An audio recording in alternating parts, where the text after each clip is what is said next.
We will now be presenting Ready for Life, Building an Effective Transition Plan in the ITP Part 2. Our goal is to provide you with valuable insights and essential tips to enhance your advocacy skills and deepen your understanding of your rights in this area. In Part 1, we delved into transition planning, assessments, and the ITP meeting. Now let's explore the next phase, which include post-secondary goals, community engagement, activity-related services, and graduation. As we move forward, one of our primary objectives is to equip you with the knowledge and resources you need to actively support and participate in your child's transition process. We are going to discuss the ITP page by page, examining its required components and how it relates to student participation, post-secondary goals, community engagement, activity-related services, and graduation. I would like to note that your IEP team will be using a SELPA form from its particular region. To explain, each district in California is part of a SELPA, or a Special Education Local Plan area, who developed a local plan describing how it would provide special education services. So it's important to remember forms may look different from SELPA to SELPA and county to county. Your IEP team will use the SELPA IEP forms used by your district. The section in the IEP known as the ITP must include student information, who's invited, student participation in the process, age-appropriate transition assessments and results of those assessments, students' post-secondary goals, training or education, employment and independent living, coordinated services and activities, district graduation requirements or course of study leading to it, and age of majority. On this page, required components include student information, if other agencies were invited, and transition assessments and results. Student information includes details that identify the student, such as their name and birthday, and indicates whether they were involved and how they participated in the process. It also indicates agreed upon coordinating agencies that were invited to the meeting. Additionally, it notes if age-appropriate assessments have been conducted and describe the results of those assessments. Parents of youth with disabilities should start considering the transition to adulthood as early as possible. Please join us in watching this 4-minute video featuring a parent advocate from PACER. The video emphasizes the importance of measurable post-secondary goals, which are a new type of goals that will be integrated into your child's transition plan. As a parent of a young adult with a developmental disability, I've really come to realize that a lot of things are clear in the rearview mirror. But what's also true about rearview mirrors is that objects are often closer than they appear, and that's probably never truer than when you're in the middle of the transition planning process for a student with a disability.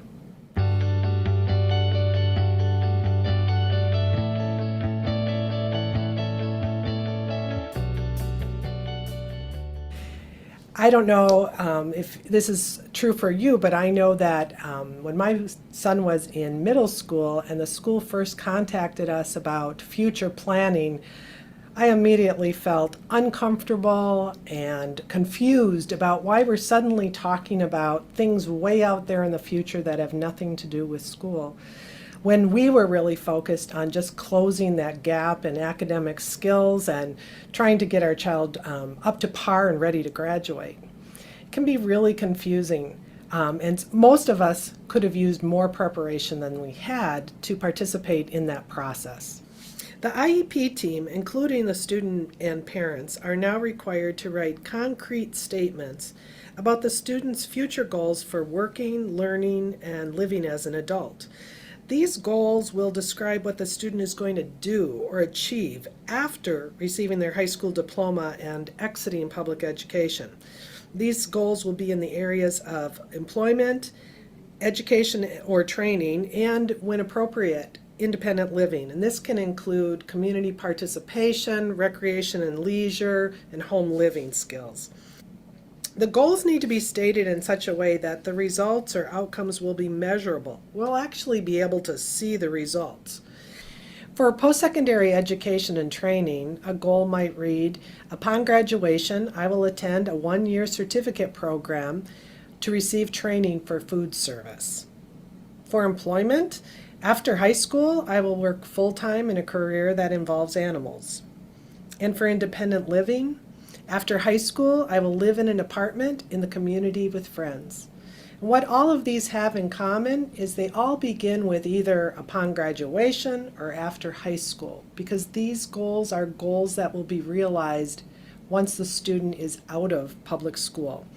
And they involve action words that are observable, not I will think about or I'll consider or I'll explore, but what I will do, and we will be able to see whether or not the student accomplished the goal. Family involvement is critical in the development of measurable post-secondary goals because in order for them to be meaningful and effective, they need to be based on the family and cultural values, as well as the needs and interests and preference of the student and the student's vision for their future. The measurable post-secondary goals should be built off of the student's assets, and the student's assets often include what the family brings, as well as the supports from the community. And in order to be realistic and implementable, the goals should really be connected to both existing or potential opportunities for the student as they live in their community. Measurable post-secondary goals are like the guardrails on the highway to the future for your student. They help ensure that they stay on course until they reach their hoped-for destination. The IEP is the vehicle, and families provide the fuel. I hope that you found this information helpful. If you're interested in learning more, please check out the other resources on this website or contact us for more information. Thank you.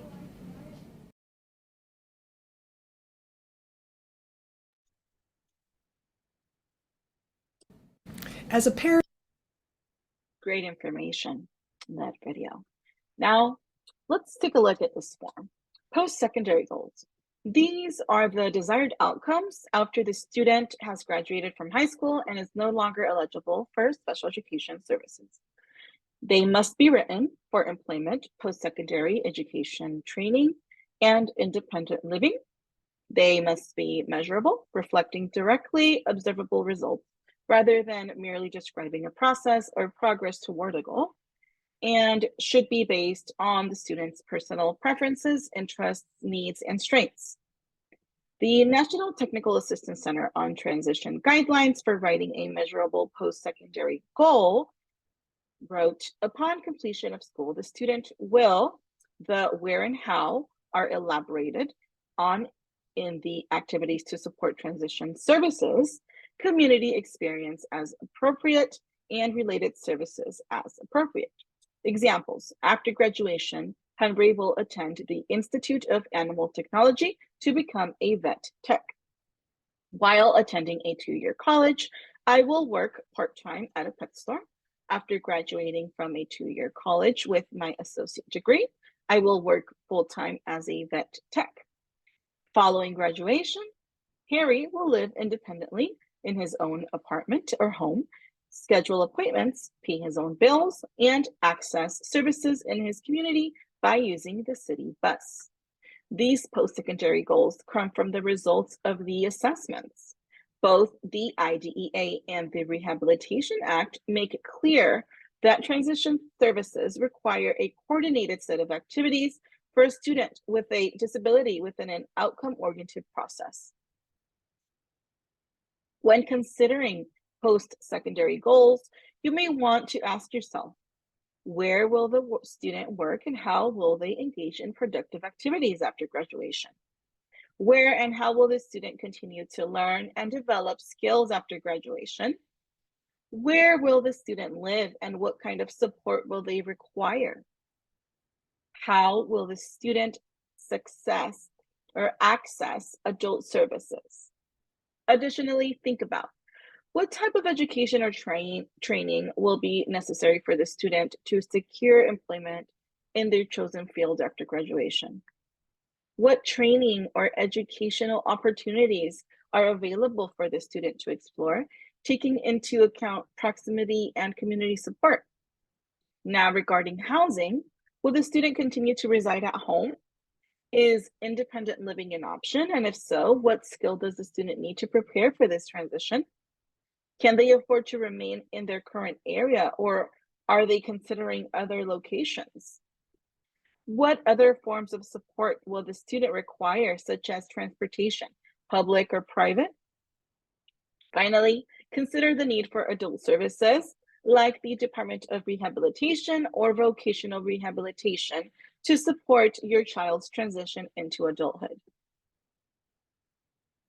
Other questions to think about are, what types of community recreation activities does your child engage in? And are these activities aligned with their interests? Regarding transportation, how will your student commute to and from school and or work? Can your child manage tasks such as ordering medication refills, scheduling dental and medical appointments? Is your child capable of adhering to a budget and effectively managing their finances? Is this an area that the IEP team should address as a goal?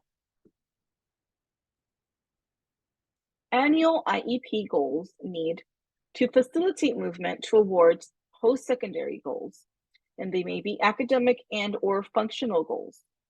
For each post-secondary goal, there must be at least one annual goal or goals in the IEP included that will help the student make progress toward the stated post-secondary goal.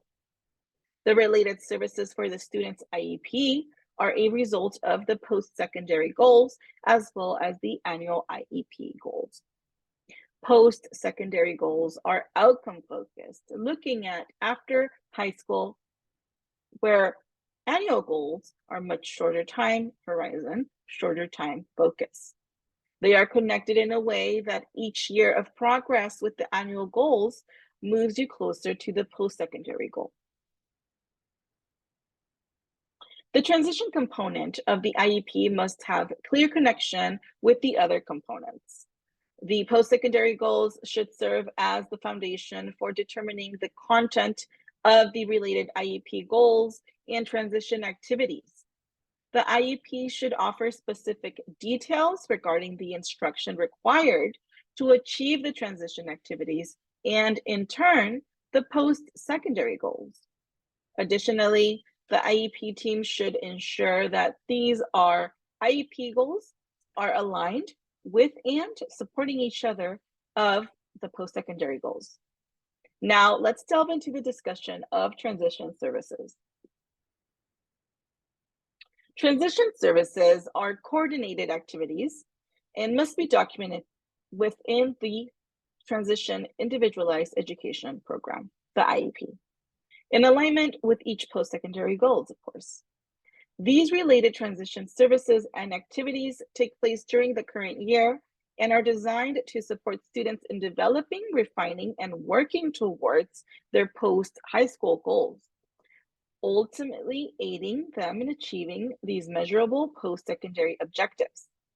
These services serve as a crucial support, bridging the gap between the post-secondary and annual goals. Activities should primarily focus on enhancing academic and independent living, enabling a smooth transition from high school to college, vocational training programs, employment, or other post-high school pursuits. The activities should specify what will occur, who is responsible, and when within the current IEP year, the transition activity, and how will it take place. Coordinated means that the transition activities are planned and the responsibility for completing the activities is shared. Schools, parents, outside agencies, and students cannot individually do all of the activities necessary to help the student achieve their desired measurable post-secondary goals. The activities must be well planned for and shared between all parties.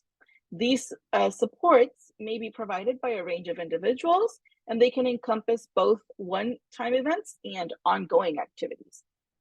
While numerous agencies and organizations may be involved in delivering these services, it is important to note that the school district bears ultimate responsibility for ensuring that transition services are being provided. The coordinated set of activities may encompass the following components. 1, instructional services. These services include classes tailored to help students acquire the skills necessary to attain long-term goals. For instance, if the career aspiration involves working with computers, instructional services may involve computer-related coursework. Alternatively, if aspiring to become a cook, instructional services may entail assignments aimed at improving the ability to read and understand recipes. 2, community experiences. Community experiences are intended to facilitate active participation in the community. These experiences help students connect with individuals in the community who can provide support in achieving their goals and living independently. Building a network of community support is vital for the transition. 3, employment-related objectives. These objectives provide information about potential job opportunities in the area. They also guide students on the qualifications and preparations required for training, college enrollment, or supported employment after high school. Understanding these objectives helps in the making informed decisions about the career path. 4, related services. Related services encompass a range of support services beyond instructional guidance to help students reach their educational goals. Examples of related services include speech therapy, occupational therapy, career guidance, and other specialized services tailored to unique needs and aspirations. It is important to remember that the transition services and coordinated activities outlined in the IEP are critical tools to assist students in achieving their post-high school objectives and fostering independence. We've learned what are post-secondary and annual goals, plus activities. Now let's put together what it might look like. Post-secondary goal could be, upon completion of school, I will work for opportunities to work in preschool to expand my knowledge of childcare, social training techniques, curriculum, collaboration. The activities could be Ken will interview and shadow people with experience in the field of preschool care. Student will secure a paid job or internship as a preschool aide. Student will role play providing social skills with preschool students with support from the DOR. The annual IEP connected to this would be by June 6, 2024. Ken will demonstrate understanding of the educational background, job qualification, and training required for entry-level jobs of interest to early education, identifying at least 5 skills and requirements for each job as measured by a 5-paragraph essay with 80% accuracy for each essay as measured by teacher-created rubric. Courses of study refer to the list of courses or classes that the student will complete each year that support the achievement of his or her individual post-secondary goals. Courses of study must be included in the student's IEP. They should focus on improving academic and functional achievement to support post-school goals and facilitate movement from school to post-school by aligning curriculum with identified transition outcomes. This course of study may include the typical requirements for graduation or alternatives. Practical demonstrations of skills and competencies, supervised work experience or other outside school experience, career technical educational classes offered in high schools, courses offered by regional occupational centers or programs, interdisciplinary study, independent study, and credits earned at a post-secondary educational institution. What is a course of study, you might ask if you have not started yet? The course of study is simply the courses needed from the date of the IEP meeting until the end of district services. This is either graduation with a regular high school diploma or when the child reaches age of 22. Special education services, including transition services, can continue until a child either receives a regular high school diploma or reaches the age of 22. There are 3 tracks a student may follow. The first one is a regular diploma. This occurs when a student fulfills all the requirements for the course of study and meets the requirements for graduation set by the state or local education authorities. Upon receiving a regular high school diploma, the student is no longer eligible for special education services. Graduation with a regular diploma marks a change of placement for special education students. 2, certifications. Students may obtain a certificate of completion or achievement at the end of high school. If they do not receive a regular diploma, their eligibility for services continues until age 22, as this did not constitute a change of placement. Importantly, students who receive a certificate can still work towards earning a regular high school diploma if they choose to do so. 3 is the alternative pathway. An alternative pathway to a high school diploma is available for students with significant cognitive disabilities. Qualifying students who do not have a traditional diploma pathway and who take the California Alternative Assessment can earn a high school diploma by meeting the state's minimum coursework requirements. This does not result in a change of placement, and students can still receive services through the school district and receive free, appropriate public education. In all 3 options, students are permitted to participate in graduation ceremonies and activities alongside their similar-aged peers.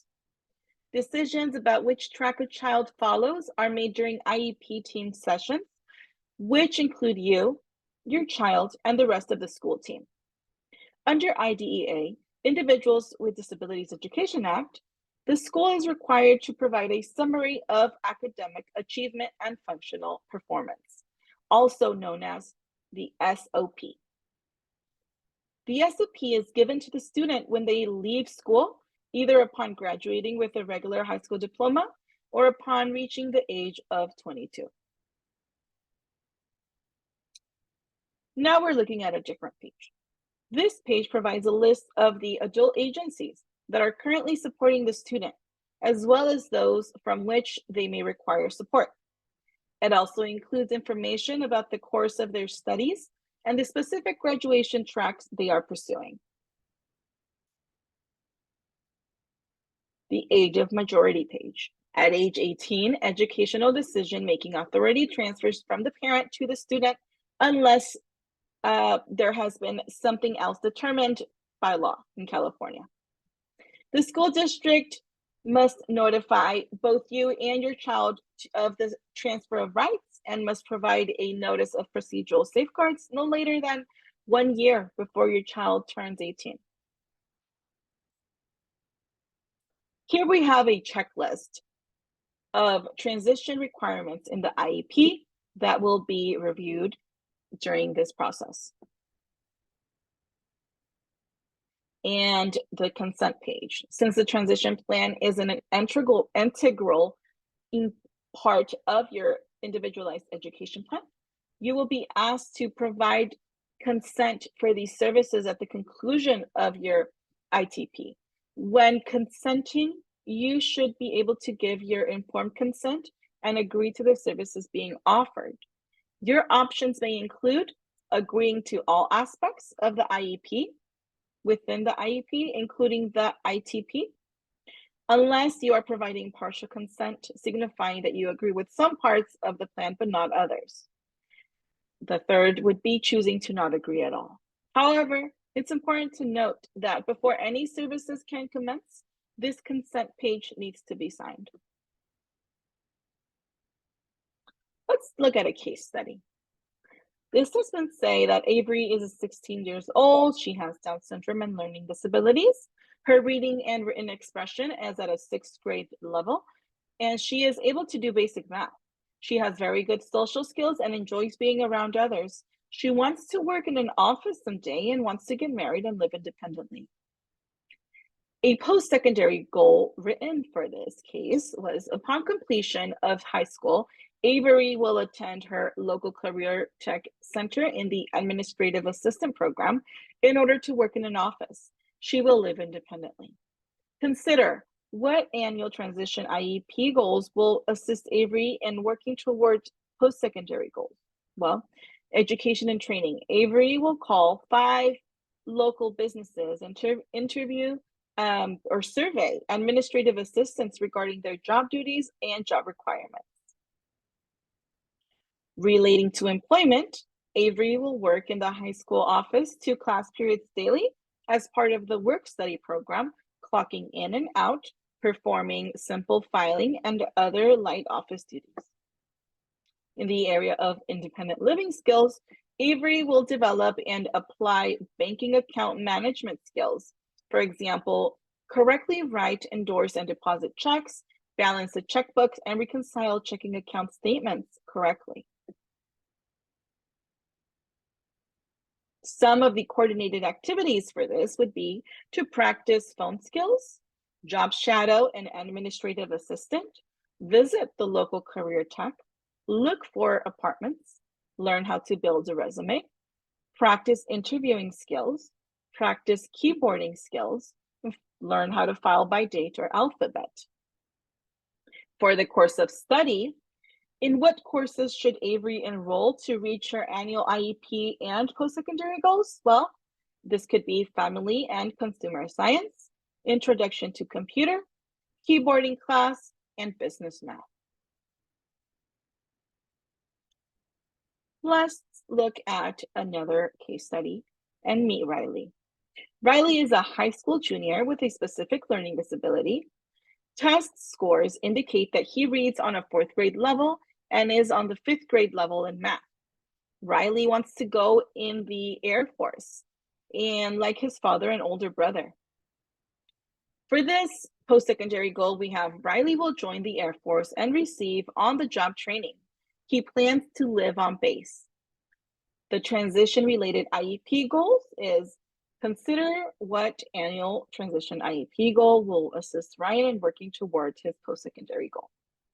So, for education and training, we have Riley will list in order of rank all enlisted Air Force personnel from Airman Basic to Chief Master Sergeant, noting at least 3 jobs performed at each position.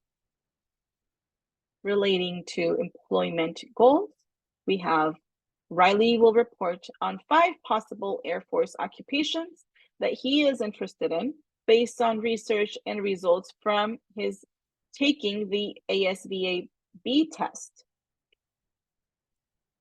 Independent living skills goals. Riley will contact an Air Force base to determine housing options available to enlisted personnel.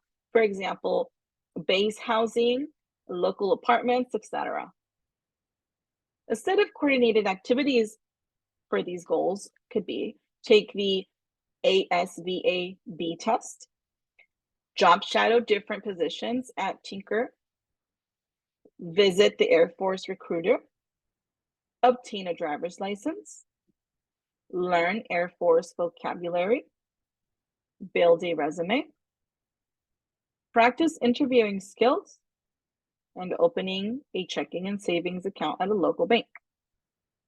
His course of study could include auto mechanics, introductions to computers, keyboarding class, and personal finance. Self-advocacy involves speaking up for oneself and one's wants, needs, and interests. Self-determination describes the ability to make decisions for oneself. Self-advocacy and self-determination are important and empowering skills for anyone to have, but especially for people with disabilities. These are the 2 most important skills a young person with disabilities can have. These skills lead people to define goals for themselves and to take the initiative to reach those goals. Knowledge, skills, attitudes, and beliefs a student acquires throughout his or her educational experience enables the student to plan and pursue his or her post-secondary goals. These skills can include decision making, choice making, goal setting, self-observation, problem solving, self-awareness, and understanding. So, if your child hasn't taken part yet in his or her IEP or parts of his or her IEP, it's definitely a good time to get that going.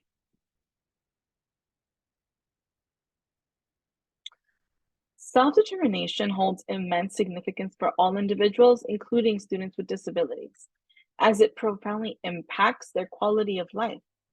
Students with disabilities often rely on caregivers for essential needs such as self-care, transportation, advocacy, and education, which can render them vulnerable to abuse as they transition into adulthood. A crucial aspect of self-advocacy involves students advocating for themselves, requiring an understanding of their legal rights, disabilities, and learning styles when interacting with others. Let's watch this short video.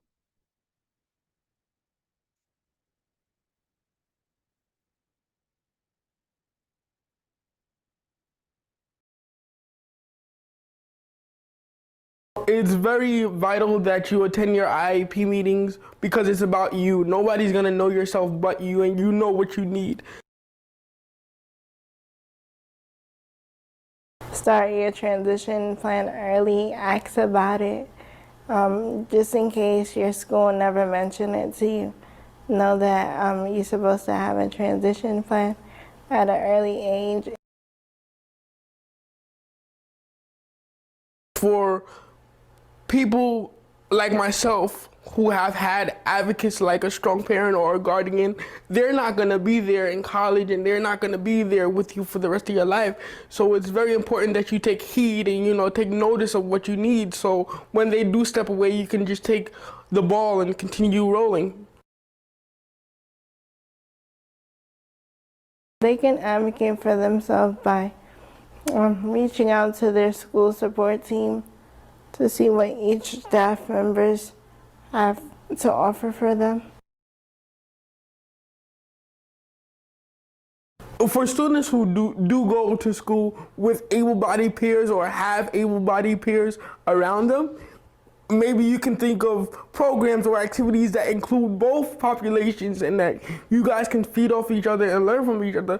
From the workplace, I would like to see them interact with other employees that don't have disabilities, so it doesn't just have to be a disability employed place. You should be really engaged, really open. Don't be afraid to step out of your comfort zone because that's the only way you're going to know what new capabilities you have. I would encourage all students to never be ashamed of their disability because I believe that everyone has differences. Your disability gives you the voice, a different perspective on life that people may take for granted. So use your disability as a tool to teach others. Make sure you're a key player in everything. Make sure you're active. Make sure you're telling people, no, this is not how it should be. I work with it best this way, or I think I need this services. We already have labels as people with disabilities, and if we follow through with the labels, then we'll never get where we dreamed of. The future is not limited to anyone, and don't let your disability stop you. And all these things that you're doing now is gonna help you on the path to a better life and a more inclusive life and give you the freedom that you wanted to do the things that you want to.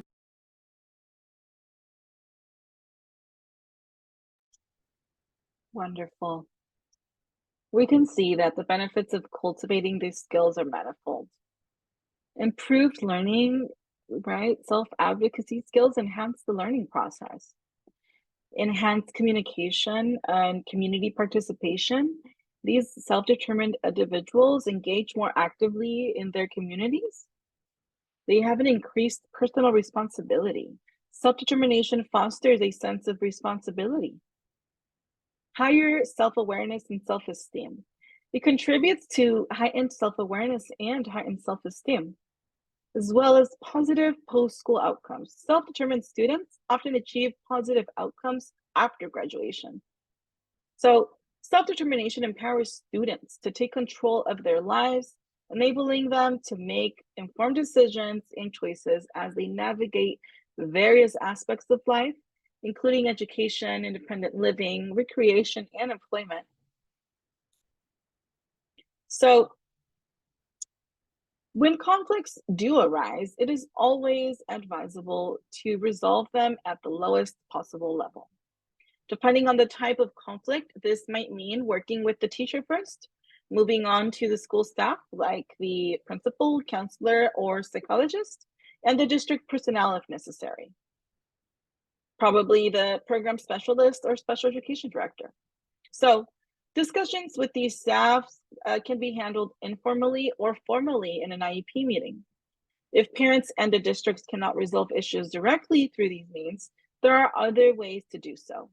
That isn't the focus of today's training, but PHP has resources on these options and can talk to you about them should you need them. So we've come to understand that the individualized transition plan is a critical component of the individualized education program. It is specifically designed to outline transition goals and services for students with disabilities. According to the Individuals with Disabilities Education Act, every student must have an ITP by the age of 16 or even earlier. The ITP serves as a blueprint for charting the student's path from short-term to long-term goals, encompassing further education, meaningful employment, and the ability to live independently. It's a plan that emerges from age-appropriate assessments, gathering crucial data to identify the student's abilities, needs, and interests. Importantly, the ITP is student-driven, placing the student at the center of the planning process. Life is never stagnant. We are all transitioning at one time or another. And for students with disabilities, however, transition has a very specific meaning. It is part of the overall individualized education program, and it defines the move from public school to adult life. The ITP transition plan tries to ensure not only that these children or youth will be able to function as adults in the real world, it provides a personalized course of action. You may scan this QR code that will take you to a resource and workbook folder. And we thank you for watching this training.